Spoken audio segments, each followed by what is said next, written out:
I finally felt hope, and the very next day, the Bronco shows up.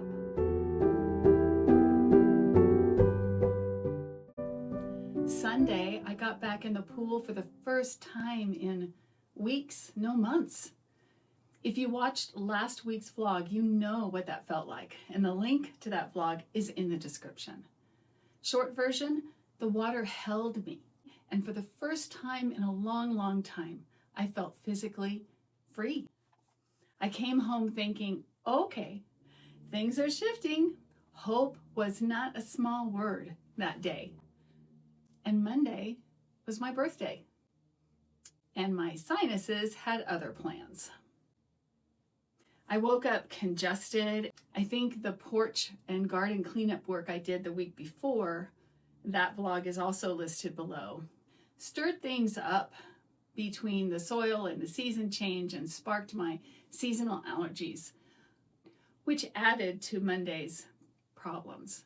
So I spent the morning disinfecting, doing laundry, changing bedding. It was exhausting when all my body wanted to do was rest and drink tea. It was also supposed to be a fasting day, but by 1 p.m., thanks to probably all the physical effort I'd made in the morning, my body was asking sincerely for new energy. And I've learned to hear that. So I broke the fast with a low-carb meal. And that evening, one of my daughters came home from the store. She knows I'm eating low-carb, but she looked at me and she said, "Which of these cookies can I put a birthday candle on for you?" Oh my God. I know those cookies tastes by heart. It was tempting because, it's my birthday. But I looked at her and I said, "Honey, I love you and thank you, but I'm not eating refined sugar right now. 0. I've treated myself to an orange earlier in the day, so all is good." I told her she could have put a candle on that for me. We both laughed. It was a good moment inside a hard day. Tuesday, the scale said 219.4 pounds, nearly up 5 pounds.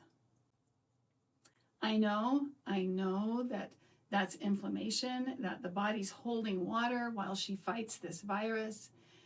But I stood there in frustration anyway, because knowing the reason doesn't always make the feeling smaller. But I went to the gym, the machines, and the bike just enough to loosen the grip that anxiety was getting on me. And it helped.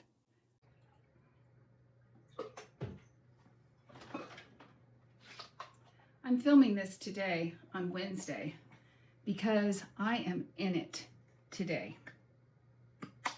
First, the scale was still at 219.4 this morning. And I'm standing in my kitchen earlier this morning making my fasting liquids, and my daughter's leftover pizza is just sitting right there on the stove.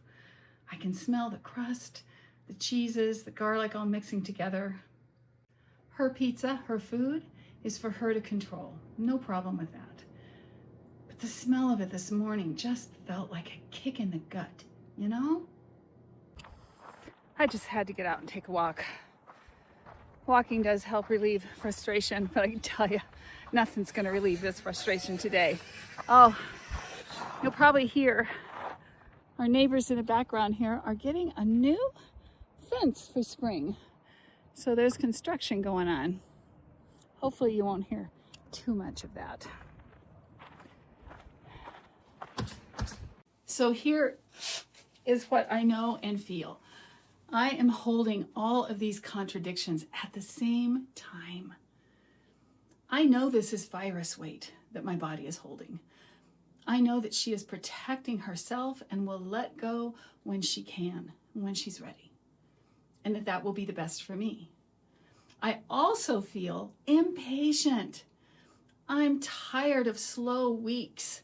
I feel the particular exhaustion of doing everything right, and then the right thing doesn't show up on the scale yet. And I'll tell you something else.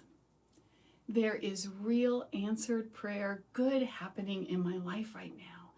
Things that were broken seemingly irreparably are being repaired. People I love are safer now than they were a week ago. I'm not listing these good things to erase the hard that I've experienced. I just want you to know that I'm holding frustration and this awesome, awesome gratitude in these same two hands. And that's not a contradiction. That's just being alive and honest at 69 years old. The water on Sunday at the pool doesn't know how much I weigh. I wonder if it knows how much I hurt when weeks like this slow everything down. I think it might. I'll see you on Saturday with the rest of this week's story. 217.5. That's where the scale landed this week. That's still up from where I was before the virus hit. It's not what I wanted this week, and it is discouraging. I'm not pretending otherwise. But it's real, and the scale gave me information. It's down from the week's high, which was almost 220, and it's moving in the right direction. And it's down after an eating day yesterday, after a virus week, and within a week of doubling up on vlogs so that I have a cushion later this month to focus on legal advocacy work for my daughter. There was the virus that gummed up things, and there is my nervous system carrying the compressed workload. Cortisol holds on. So the way I see it, my job through these next few weeks of compressed workload is to focus on self-care through all the creative and mundane efforts in such a way that the cortisol naturally building up lessens its grip through this. People will tell us to ease up on new habits during hard times, as if the habits are causing the stress. Here's what the scale taught me this morning. My newly formed habits of low-carb eating and intermittent fasting are not what's causing the stress in my life. They are actually what's getting me through it. Slower, yeah, but steadily and stronger. I haven't regained what I lost through any of this. I am moving through it, not pushing or pausing and not abandoning. In the old days, I would have called all of this hard, and it's not easy. But the new eating habits aren't hard. They are easy once I learned them. And they are a portal through to health for me, even while also going through all the extra workload through the next couple of weeks. And yet, as I'm moving through this, I'm leaving further and further metabolic syndrome for good. The scale will move faster, again, because it always does, when I care for my whole self, my energy, my nourishment, and my well-being, even through the rough patches. So the Bronco showed up this week, but I didn't fall off.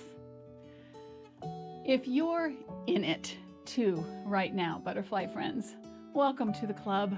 The good, the slow, the maddening, all of it. Glad to have you along. If this content speaks to you, please subscribe and press that like button on this video so that others can find this content and know that they too are not alone. We encourage each other. Until next Tuesday, may the force of nourishment, capital N, be with you. Let's drive away and know a place where we can go, a better day, escape from everything.